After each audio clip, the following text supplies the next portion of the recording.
This is the Detroit Sports Podcast Network. All right, we are back, and hopefully this time I don't have an echo.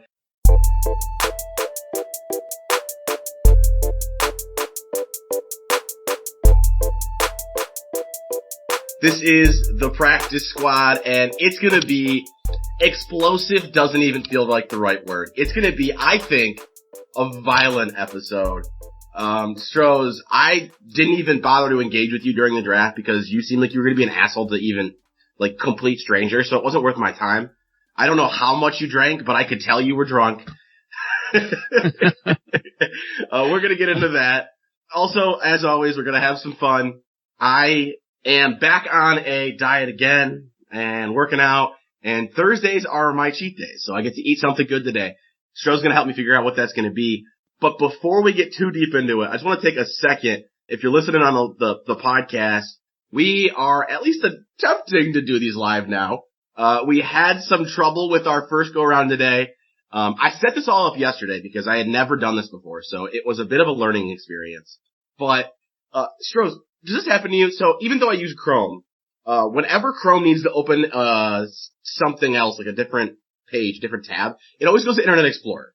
So yeah, sometimes when we were using, Google Hangout, it would always have to default to Internet Explorer. So what happened is Internet Explorer was up, and I didn't even look because, like, I don't use Internet Explorer. So a page from yesterday was up that was playing sound. I was like, I closed all my Google Chrome stuff. I closed everything. The only thing left on my computer was the Internet Explorer from yesterday. I didn't notice it because, you know, who uses Internet Explorer? Yeah. It's not 1997 anymore, so nobody uses Internet Explorer. But I don't have an echo now, so I think we're good. I think that means we're going to be able to go live on Twitter, probably noon-ish most weeks, if not all weeks. This forces me to wake up early, by the way. Little frustrated because it's only 11 over here when we tried to go live. So I'm up by like 10:30. Like, come on, guys, I don't have a job. 10:30 is early. Well, thank you for waking up, B. We appreciate you. But Stroz, I don't even know where to start this. We're going to do the first round here.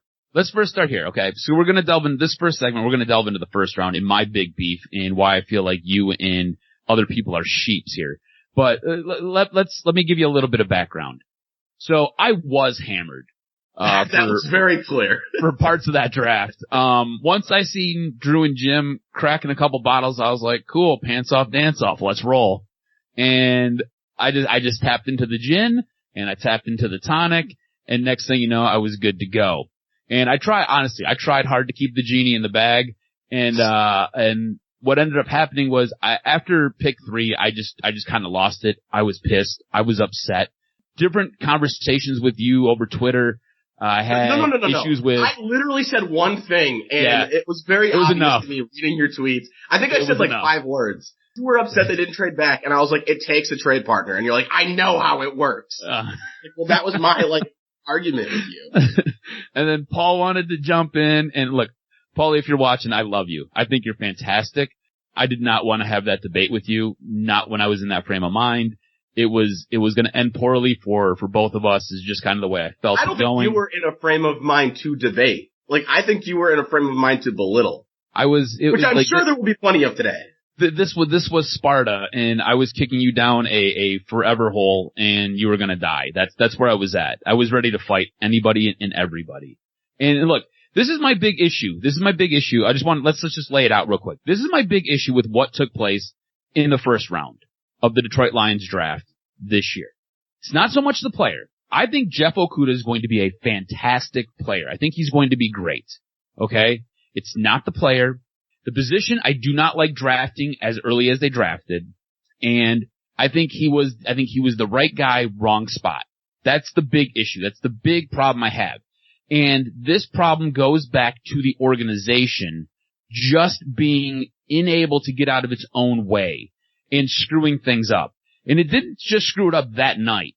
This goes back. I have a timeline. This goes back to December when they screwed all this up.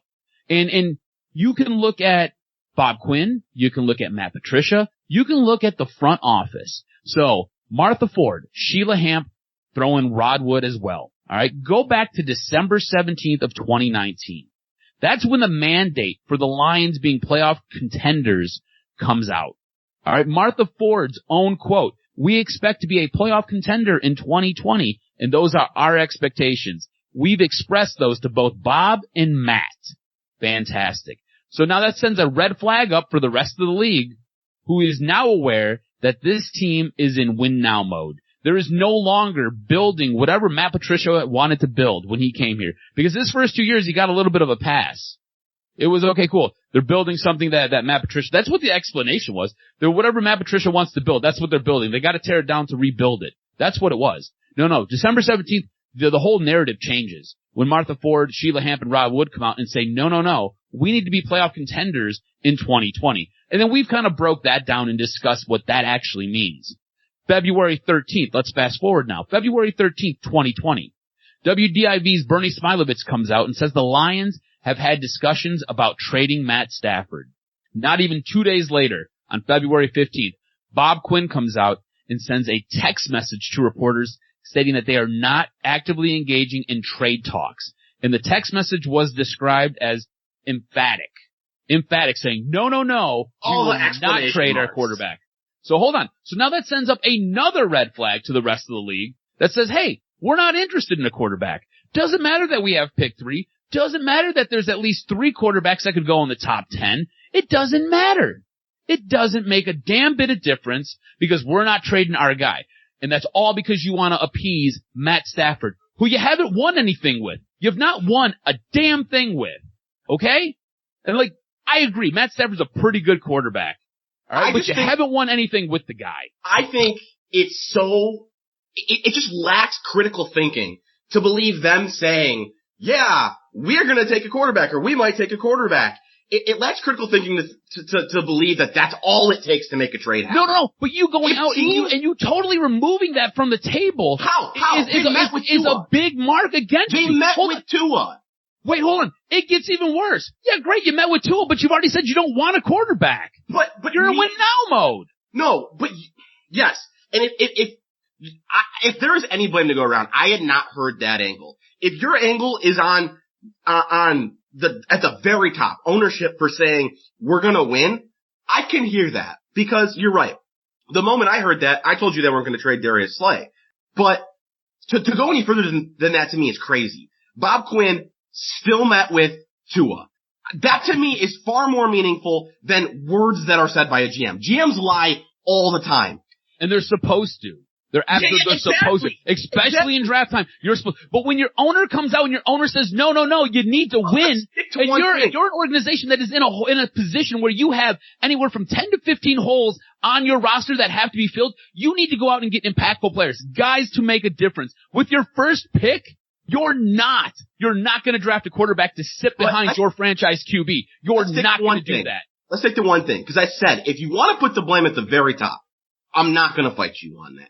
Because I do agree. When you come out and say the expectation is to win games, then people don't expect you to trade your quarterback. I'm okay with that blame. I would question, you thought that edict was full of crap. You said that on this podcast before. You don't actually think the expectation is to win. You have said if they get 3 wins, you think they're coming back. But let's throw that out the window. But that's more monetarily. It's based on money and it's based on contracts. That's why.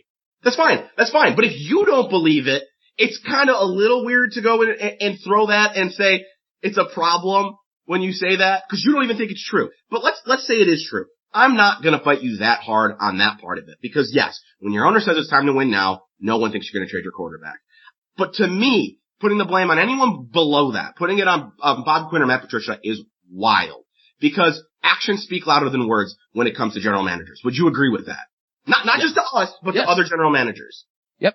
So to me, meeting with Tua says we're at least gonna do our homework. I don't care what text message he sends to reporters. I don't care how many explanation points there are in it. It doesn't matter.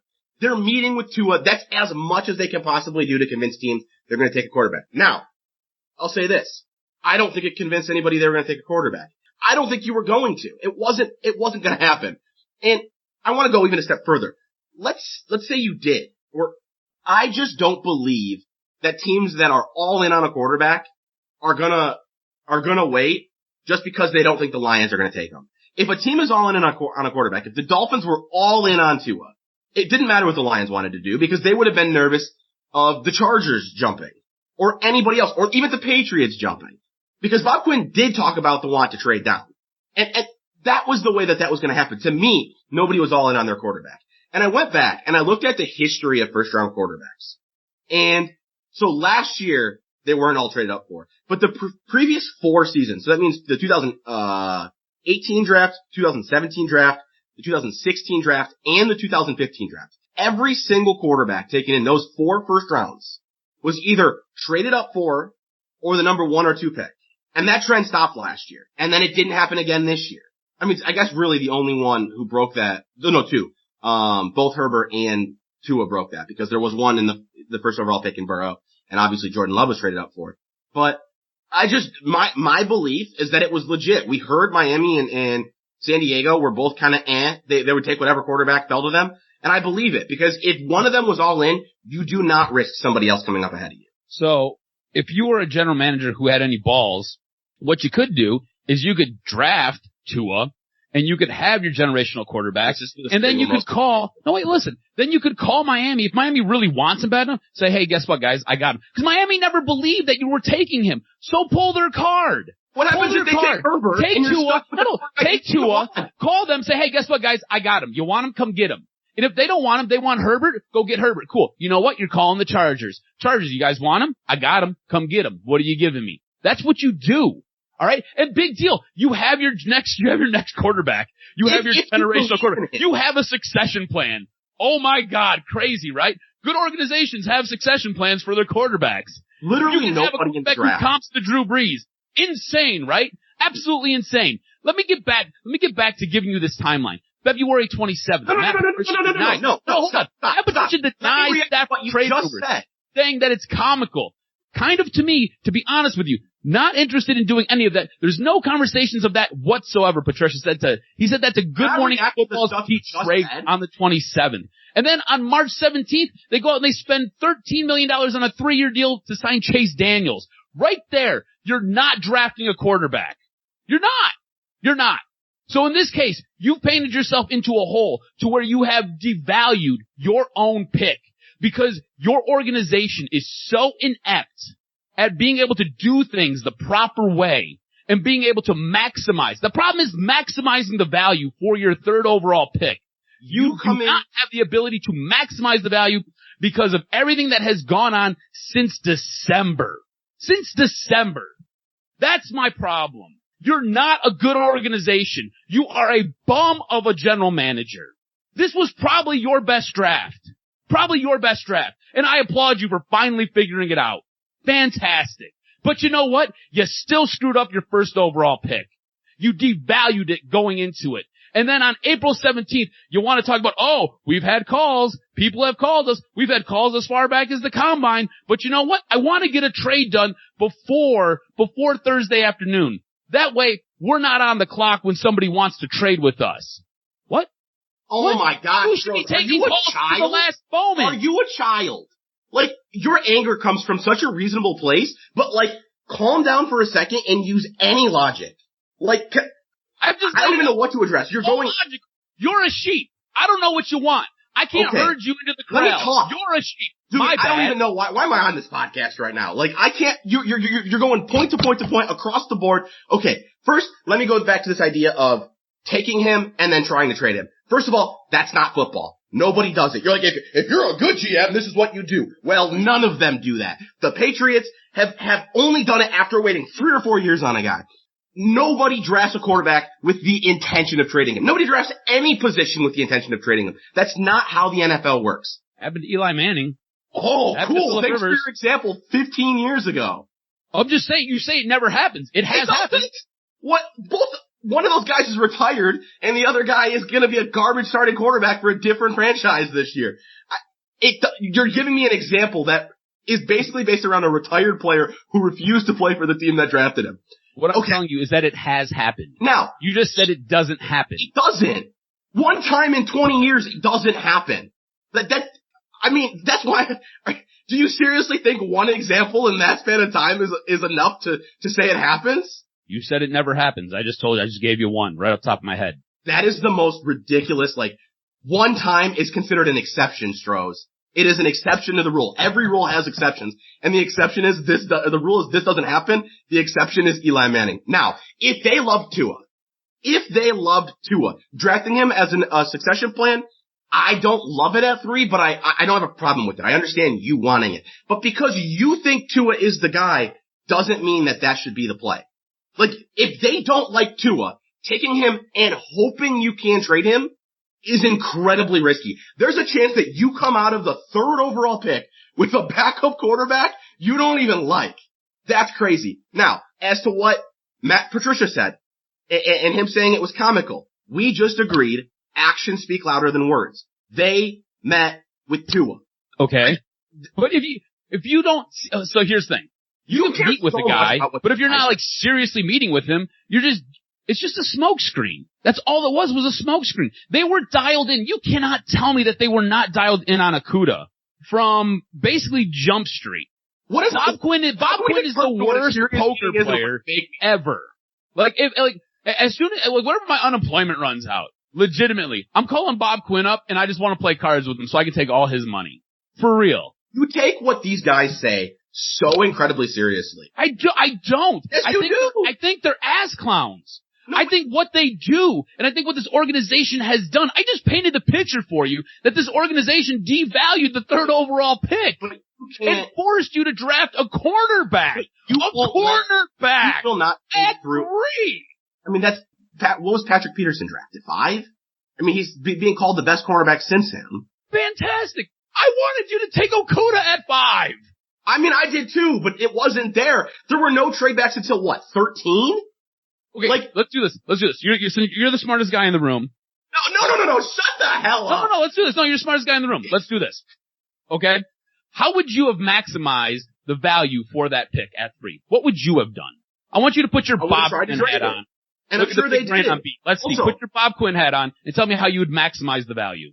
I would have tried to trade it as well. But if there's not a partner, you don't just get to press a button that magically trades. You're mad every year they don't trade down, dude. And so is everybody. It's the same crap.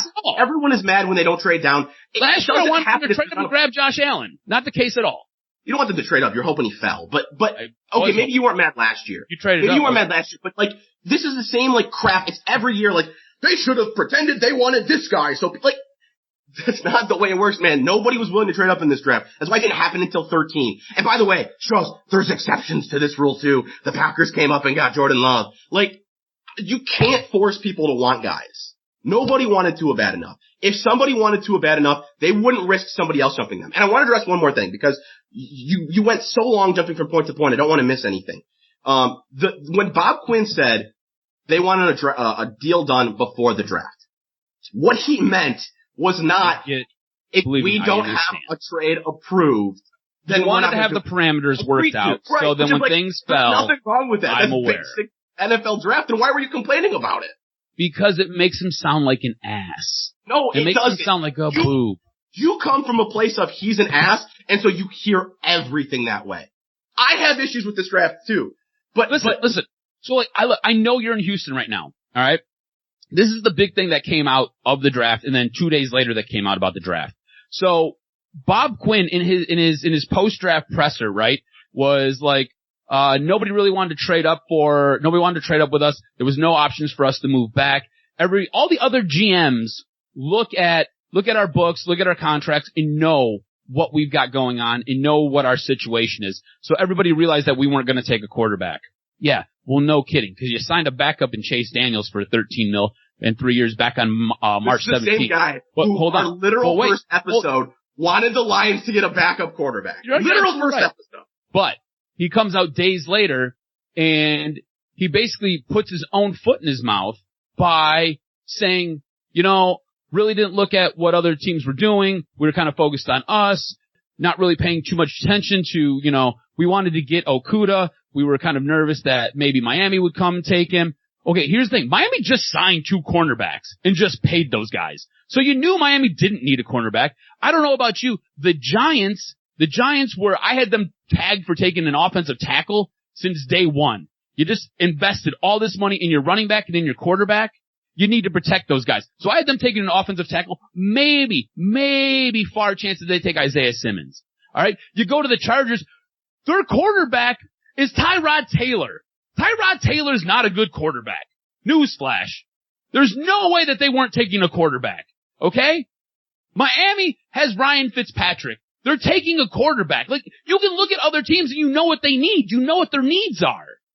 For Bob Quinn to come out and say, hey, but other no general managers knew what we had. And for Bob Quinn to not know what other general managers have is just an indictment on him. Dude, like, you're painting the picture for why no one should trade for 3. Like, Bob Quinn was right about the first part of that. People can look and see they didn't need a quarterback. Yes, if he was legitimately afraid that someone was going to take Okudah ahead of them, I'm with you. That's a problem. I just don't know why you put so much value in nobody's going to trade because nobody thought he was going to take a quarterback because I just laid out why. You also got to understand, like, if people thought the Lions were going to take a quarterback, they were never going to trade with the Lions. It's possible they trade up and Chase Young falls. And we agree that would have been good too. But, like, I would just like to live in reality and have this discussion, and it's apparent that that's not possible. Okay. You want to play fantasy GM? I don't want to play fantasy GM. I'm having a conversation with you, and I'm trying to present the argument that this team botched the handling of the 3rd overall pick.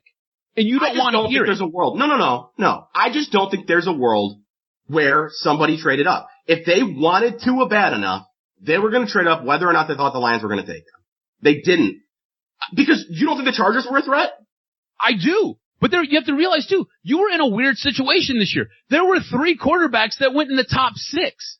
Okay? So there was no chance anybody was getting Burrow but the Bengals, right? Bengals weren't even entertaining phone calls from the Dolphins. Dolphins called them 3 times the night prior, and they wouldn't even answer the phone. So Burrow's off the board. All right? You figure that Chase Young's going to go to Washington. They got a great defensive coach in Ron Rivera. That defense, they just stacked it and added to it, and they built around what they already got going on. That's really, really good, and that's their defense. So that makes sense. All right, so now at number 3, you're sitting there, and there are 2 quarterbacks still available that, like I said before, would probably go in the top 10. And if you're Bob Quinn, you don't necessarily need a quarterback. You know that. The rest of the league now knows that because you've devalued the pick. Because of the words your you said. Your job is to try to maneuver and try to make it seem like you want to take one of these quarterbacks. That's your job. Every player should be open. You should never have came out and said that you weren't interested in trading Matt Stafford. You should have said, hey, you know what? We entertain all trade offers. We're trying to make our team better. We're looking towards the future. So, we're trying to build this thing the right way. Stroz, we do need to wrap this up. We've been doing this segment forever. I want to ask one final question. Do you believe using exclusively words, if the only thing that changed for Bob Quinn, Matt Patricia, the Lions organization, was the words they said leading up to the draft, do you believe they would have traded the pick? I believe that there would have been the option to trade. I think Martha Ford you believe they would have had offers, which the report was they had no offers. You believe using just words. Yeah, yes. I don't believe words alone create trade offers. That's the difference between me and you. That's it. We do need to move on. We'll get to the rest of the draft in the 3rd part of this podcast, where I think we'll have some disagreements, but I don't think they'll be as violent.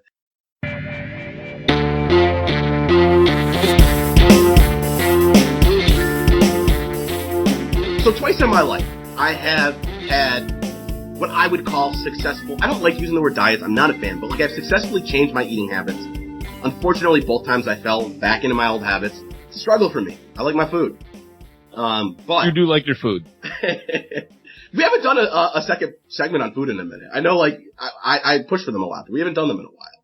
But anyways, I am trying to start a second one. I have been working out every day. Now that I'm not working, I'm making breakfast every day, making dinner a couple times a week with obviously leftovers. So I'm eating really healthy. And I like my food too much. It's easier for me to have a cheat day than to cheat once or, with something small every day. So Thursdays are my cheat day. And honestly, the way that happened was, basically the NFL draft was on a Thursday. So I cheated last week on a Thursday. So you started this last week, right? You started your diet last week is what happened. I started last Monday. So today's a cheat day. And by the way, I haven't done enough of this. If you're watching with us live right now, we would love to have you interact live. We can take your comments and turn them into real time. I need you to help me figure out what am I cheating with today. So last week, and here's the other part of the reason it's Thursdays. Right now, I have my issues with them. I think I may have talked about them before on this podcast, but Buffalo Wild Wings has buy one, get one Thursdays, and right now free delivery. So last week it was chicken wings. And it will probably be wings a lot just because of that deal. But obviously it won't be wings this week. I'll tell you this, I've eaten a lot of baked chicken. I'm eating baked chicken every single day. Stroz, you got any ideas? For a cheat meal, So I'll tell you this. Pizza sounds really good, but here's my problem with pizza. Even if I just order a single box of pizza, which is not how I normally do pizza. I'm normally like pizza, breadsticks, wings kind of guy. Even if I just order a single box of pizza, I'm going to have leftovers. And then so I either have to throw out the leftovers. Yeah, it becomes, or I have to tomorrow. It becomes temptation all day long. For like the next couple days. Yep. Pizza's usually a really good go-to for me when I just want to eat something greasy and not good for me. You know what you could do? How far are you away from a grocery store? Like, could you get to the grocery store? Like, what do you have in your fridge? You have anything good in your fridge? Man, I know it's been a lot of baked chicken for you, but I don't know. You have any, like Italian sausage? You got any ground beef or ground turkey? I have some kielbasa, but I'm going to be honest with you. I don't know if this is just a me thing. I'm not making my dinner on a cheat day. Oh, so you're going out. Nah, man, like, I'm making a lot of food right now. Cheat day is not just going to be bad food. It's going to be bad food, and it's also going to be lazy food. So this is B's vacation from the kitchen. Yeah, my vacation from the kitchen. All right, I got you. Man. By the way, the world is your oyster, bro. You got to get the shuck in here. Are you a cheat day person, or how do you do it? No, generally not really a cheat day person. I just kind of everything in moderation, right? I really struggle with, cause again, I've twice, one time back in college I lost like 50 pounds. Mm-hmm. Before I moved here, I lost 70, but then you move here and there's like great barbecue, there's great Tex-Mex. I'm a fan of Whataburger, though I get killed by it from some people and kind of fell off of that. But like, I struggle so much with moderation. I went 9 straight months with a rule where I didn't eat any fast food, with the only exception being tacos.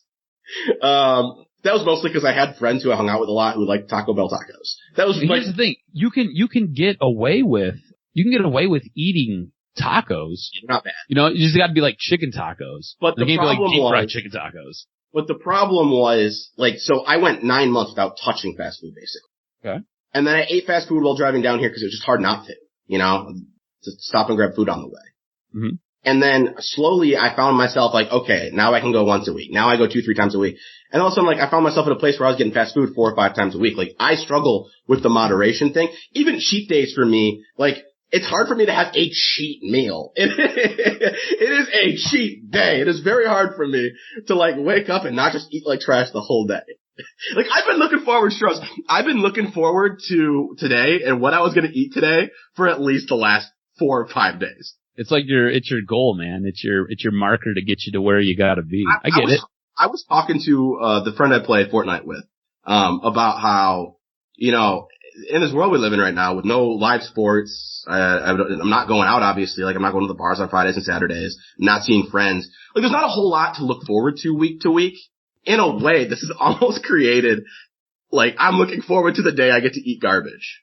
I mean, quarantine gives you little things that you got to hold on to. So, but I like, as far as what you should eat, I don't necessarily know. Like, just give me, what are your favorite cheats, man? What's the worst garbage that you like to eat?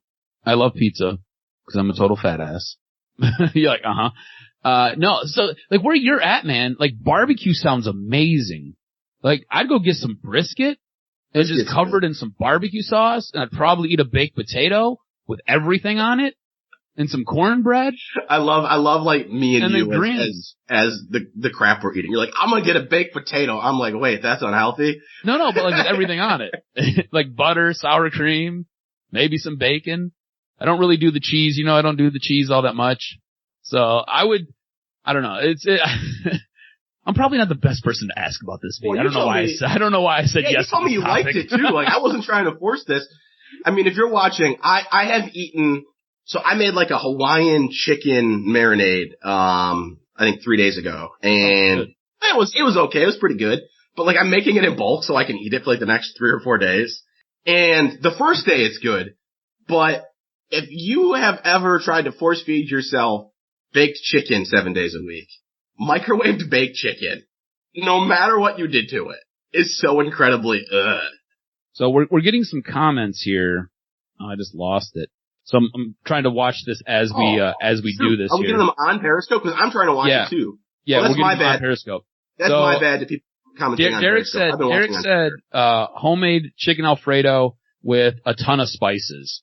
Okay. So you get your pasta, carbs, and that sauce is loaded with fat. Derek, I probably won't make that because it requires me to make food. You can go to the Olive Garden. No, so a lot of people hate on Olive Garden, but I'm an Olive Garden fan. Are you one of those people? No, I don't mind the Olive Garden. I like the breadsticks and I like the salad. And I love chicken parmesan. So you can't really script chicken parmesan. You know what I really like about the Olive Garden idea is I can get some breadsticks, I can get some soup, and it allows me to have more than just if I go pizza, I just have to get pizza. So it allows me to get a couple different things, but I don't have the leftovers I get with pizza. So I do like that idea. Mm-hmm. I actually think that's very much in play. You were talking about, usually when I cook, right, I meal prep everything. So I cook everything for a week at a time. And you're talking about how you just kind of get tired of eating the same meal over and over. What you can do, this is what I do. So this is just a little helpful tip for you.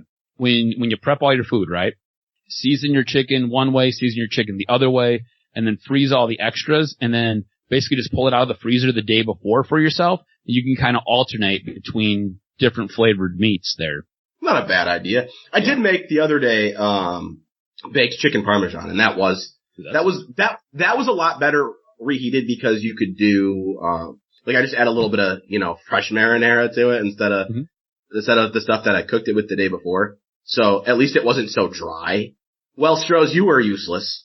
Well, no, here's the thing. This is what I would tell you, right? And I realize I am useless in this conversation, but being where you're at and knowing how good the barbecue is down there, I would go get some barbecue. I know that they probably have, what's your favorite barbecue joint down there? I've only been to barbecue twice. Okay. Dude, it's a little complicated because I didn't know this before I moved here, but barbecue is almost exclusively lunch thing, at least here. Yeah, and if you don't go early enough, they run out of things. They just serve it until they run out of stuff. So, I've only been twice, and one of the times, they ran out of some of the stuff we wanted to order. So, that's the other thing. I want to cheat for dinner, but, yeah, I don't really have a favorite barbecue place, because I've only gotten it twice down here, as good as it is. What's gotten more is the Tex-Mex, and specifically, there's a fast food place. I don't know, it's not unique to Texas, but obviously it's not in Michigan. Raising Cane's, fried chicken. It's right next to my grocery store. That sounds good. So why don't you do that? Go get some fried chicken. Are you just done with chicken? I feel like I want a day off of chicken. I got you. As good as it is. Although I wouldn't mind some fries. Look. Is there a steakhouse around you or a place that has a good steak? I love a good steak when I'm actually really on the Olive Garden idea. And I'm sure any Italians watching or listening are going to hate on me, but I think I really like the Olive Garden idea. What's your favorite thing at Olive Garden? Besides the breadsticks and the soup? It's actually the fettuccine Alfredo. Is it really? Yeah. You've got the taste buds of a 12-year-old girl. I don't think fettuccine is a child food. Bro. Chicks eat that, and usually it's a 12-year-old to a 17-year-old girl. I like the fettuccine, please. I want to ask okay.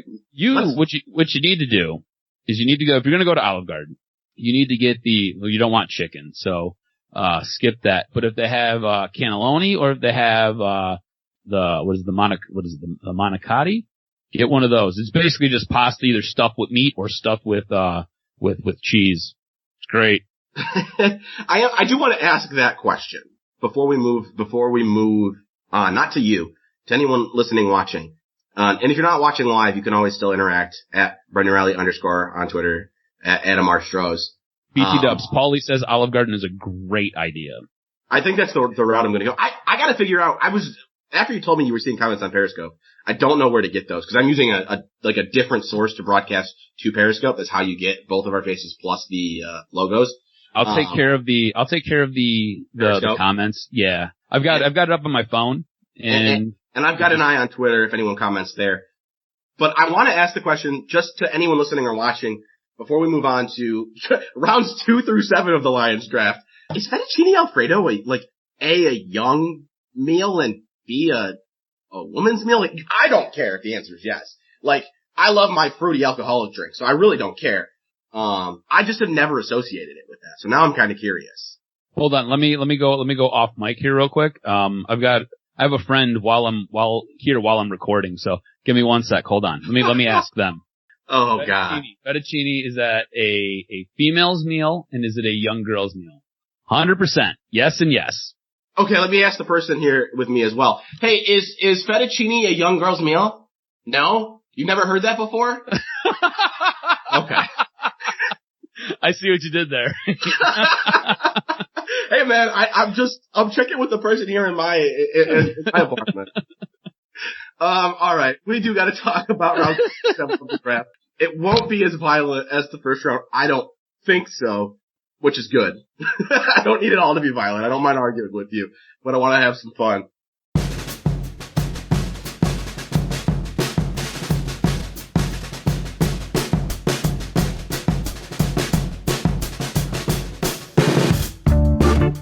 Stroz, let's just start right round 2. DeAndre Swift. I know you hated this pick. Did you? No. So I did a video after the fact, and I said I like this pick as much as I could possibly like running a running back at 35, which isn't much. I'm not a fan, and a lot of it's context. I'm not a fan of taking a running back in the second round when you just did that 2 years. Like, I do think there's value in investing in elite running backs, but it's still like, it's less important than a lot of other things. So if you invest high picks in running backs, I don't want to see you invest anything else. I don't want to see you invest in free agents. I don't want to see you take other high picks in running backs. Like, if you want to take a 4th round running back every single year to have a deep running back room of guys who you think can be the guy, I'm cool with that. I just have an issue. Like, I know that Kerryon Johnson has his problems and he can't stay healthy. So I'm cool with finding a running back you're happy with to be the number 2. I just don't think that you should be spending a 2nd round draft pick to find a guy to split carries with Kerryon Johnson. That makes sense. That logic makes sense. I wanted them to go running back at 2, of course, because you don't. But no, realistically, when we were kind of going through this and I was doing my own mock drafts, I wanted them to take a running back at 2. And that was just because the way I seen the draft board falling, you had your option of at least 2 of the top 3 running backs in this class available to you at 35.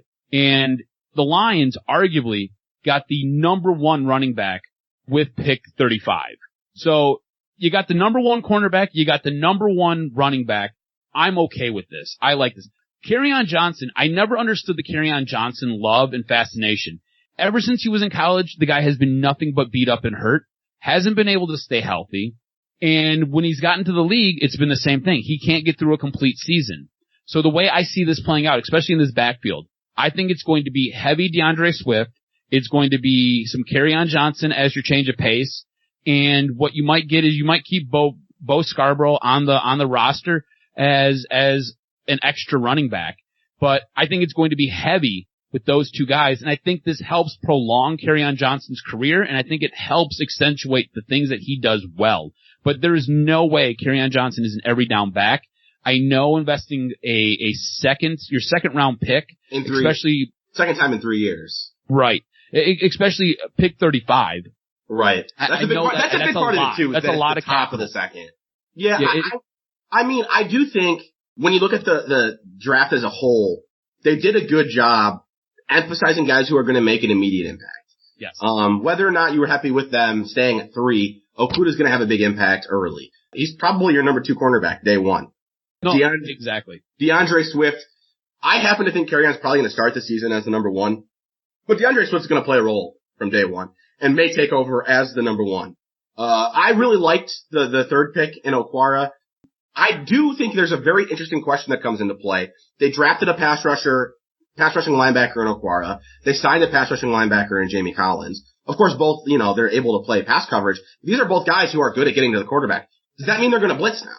I mean, I would hope so. I really love the Julian Okwara pick. That was probably arguably my favorite pick, in this entire draft. That was a guy who, before his leg got broken, had a late 1st round grade on him. And going into the combine or coming out of the combine had a 2nd round grade on him. So I think you maximized a ton of value here with the 3rd pick. And if you care deeply about what Bob Quinn and Pat Patricia say, they had a hard time not taking him in the second, they said. They could not believe he would be there in the third. And then as he fell, they started to get kind of nervous because they really wanted him. I agree. It's a pick I liked a lot. I don't know.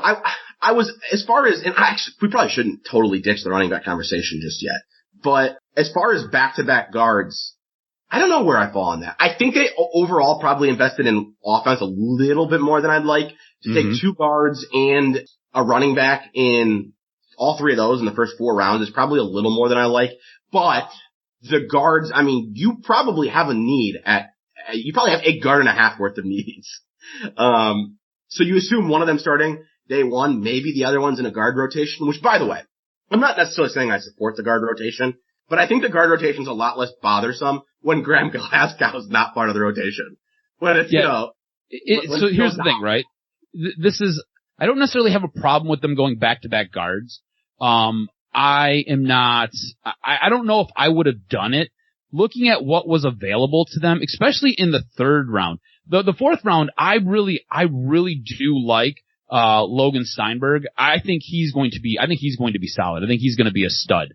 So I didn't have a problem with them taking him in the fourth round, but the third round, taking Jonah Jackson in the third, I have a little bit of an issue there because you could have did some other things. And looking at what was left on the boards, you could have took D-tackle Nevin Gilmore out of Oklahoma. That was a guy who, going into this draft, I was high on. He had a second round grade. You could have got him in the third round. You could have took Jordan Elliott out of Missouri. He had a late second round grade. So you could have addressed your interior of your defensive line. You also could have addressed your linebacking position. Look, I believe heavily in having a solid front seven. So adding either Jacob Phillips out of LSU or Malik Harris out of Ohio State. And I'm a guy who's super high on Akeem Davis-Gaither out of Appalachian State. So you had some options in some different things you could have did with that third pick. Now, I get going guard. It makes sense to me because I don't know how long Joe Dahl will be here. I also have no idea how you're going to fill the role that Graham Glasgow left when he went to Denver and you didn't re-sign him. So I think guard makes sense. I think it's just a little bit too much on the offensive side when your defense is really and truly your Achilles heel of this team. Can we also take a moment? I'm curious. Overall, I've done a few of these, different podcasts reacting to the draft in different ways. And overall, I give the Lions a B+. I like the Okudah pick overall. It felt underwhelming, but when draft day came around, I all of a sudden got scared they were going to take Derek Brown. So I'm glad they didn't go that route. The thing about a guy like DeAndre Swift is it's hard not to get excited about him even when you don't think it's the right pick. An all-around back who can do it all. But can we take a minute? I think the pick of Quintez Cephas is actually kind of hilarious. Why? I love this pick. I think this is a great pick. I think there's a lot of value there with this guy. I think he's going to slot in. He's going to take over for Danny Amendola later in the season. So he's going to be your slot I don't agree receiver. With that. I mean, that's not to say he could never find a role, but I don't think he takes over for Danny Amendola anytime in 2020, which is fine. In round 5, if you're finding guys who are playing year 1, I mean, that's home runs. The reason it's funny, Stroz, and I don't hate the pick as much as this stat's gonna make it sound like, and I want to give credit to MathBomb on Twitter who posted this. Since, I believe it was 2016, there had been 9 wide receivers to post a combine 40 time of 4.7 or higher drafted. Of course, Quintez Cephas went above 4.7. Since 2016, 9 of them. They've combined for 18 career receptions. I think that's fairly damning. Now, 5th round wide receiver who was a stud. It's worth taking the risk that he's just like every single one of them in the 5th round. I don't hate it. I think it's a funny pick. I'm actually kind of a little surprised that you don't have a problem with how slow he is. But then again, you get to the 5th, 6th, you don't worry too much about it. They also went running back in the 5th. I had a problem with them taking Jason Huntley originally, just because I was like, hold on. Kerryon Johnson's in your running back room. You drafted a running back in the 2nd round. I'm not saying Bo Scarborough's anything special, but he absolutely deserves a chance to fight for that 3rd running back role. I thought when they took Jason Huntley that it was going to take a job away from Bo Scarborough, which to me seemed like when you stumble across an undrafted free agent who has some success, you have to see what he is. But after reading a little bit more about him, because, I don't know anything about New Mexico State running backs, he has a very defined role. He's going to be speedy little pass catcher out of the backfield. He may play some special teams. He's probably not taking very many carries away from anybody. Yeah, I don't think he's going to take carries away from anybody, but I do see him having a role on special teams, either as your kick returner or your punt return guy. I don't think he's going to poach anything from a guy like Kerryon Johnson or from DeAndre Swift or even Bo Scarborough. He was brought in for a specific reason. I don't necessarily like you wasting a draft pick on a guy who's going to be your special teams player. Oh, I don't have a problem with it as you. I don't like that. Was Agnew worth his pick? Do you know what he's done? Was Jamal Agnew worth the pick he was taken with? Because I'd already say an absolute, no doubt about it, yes. Yeah, I like Jamal Agnew. I mean, you gotta hit. If you're taking a guy as a special teamer, he's gotta hit. He's gotta succeed. No, for sure. But I don't mind it. I just thought you could have invested that pick differently. You could have either addressed, again, you go through this whole draft and you don't really address the interior of your defensive line until the 6th and the 7th round. And it really felt like you were just kind of, at that point, it really just felt like you were throwing darts at a board. And you're like, cool, are you a D-tackle? Cool, we'll take you because we haven't addressed that yet. Yeah. My issue, to be honest with you, was probably more not addressing defensive end. You're probably betting on Flowers and Hand if Hand comes back healthy. I just want a pass rush. And the defensive line's play, you're probably not going to get that from your interior defensive line very often. I've tweeted it. I'm sure you're all about it. I would love to see them go after Jadeveon Clowney in free agency. No? Depending on what you could get him for. So Jadeveon Clowney, I feel like he's a guy who came in to the league. He was solid in college. He had one spectacular play against Michigan in a bowl game, and he's basically rode that his entire career. In the pros, I don't really feel like he's done anything incredibly special to the man. He's been an elite run stopper. As a pass rusher, he hasn't been special, but he's still not been very done good. Some work. No, you're right. As a run stopper, he's very good. He's more of a run stopper than he is a pass rusher. So if you're going to bring him in and he's going to play your 3 technique and he's going to help you plug holes, sure. Why the hell not? But I'm not going to pay you. He wants something like $25 to $30 million. Like the market doesn't bear that. So why would we pay that? He's not going to get paid that. I think you can still pay him more than anybody else without going that high. We are going to wrap this up here shortly, but Paul on Twitter, and of course you can interact on Twitter or on Periscope. So the biggest takeaway he had from day 2 and 3 was they're confident in both Hand and Bryan being healthy and contributing. They replaced Snacks and Daniels, true. And Kennard, Huntley, he says Huntley will be a returner and replace J.D. McKissick. I agree with that. That's basically why, after figuring out who this guy was, I didn't mind the pick so much. Yeah. I don't mind the specialist. I didn't want them taking any carries away from, Kerryon, Swift, and I do think Bo Scarborough deserves a chance to prove he deserves to be in the running back room. As far as being confident in Hand and Bryan being healthy, okay, I wait and see. At the end of the day, Deshaun Hand has a year of really high play, and he was what, a 4th round draft pick? Yes. Have we ever seen Bryant do anything? No. No. So, and here's the thing, like, if they're right, when it comes to defensive linemen, I don't care if I have too many of them. There's not a better position to have too many of than anywhere on the defensive line. And Stroz and I are doing the Practice Squad Presents the Throwback podcast as well. And that's something, the 2011 Lions had some rotational depth. And of course, the 2014 Lions that also went to the playoffs had a ton of defensive line rotational depth. So I have no problem with having too many defensive linemen. That's the only thing I really would have liked to see them do differently. In day 2 is I would have liked to address defensive line a little bit more. I didn't love running back at 2, but I feel like tolerate's the word for it. Like, I'm not gonna die on that hill. He's gonna contribute. He's gonna make a difference right away for a team that's trying to win right away. I just don't think it's a great investment. I don't really have a whole lot of Stroz. Do you have anything else you want to get to about the draft before we wrap up our first live broadcast? I enjoyed doing this with you. This was a lot of fun. As far as the draft goes, I enjoyed draft day. I enjoyed the 3 days, the weekend. I did not, again, my issue with Okudah, it's not so much that it's Okudah, it's just, it's not maximizing the value there. I thought Bob Quinn did a solid job with this draft, in the middle rounds.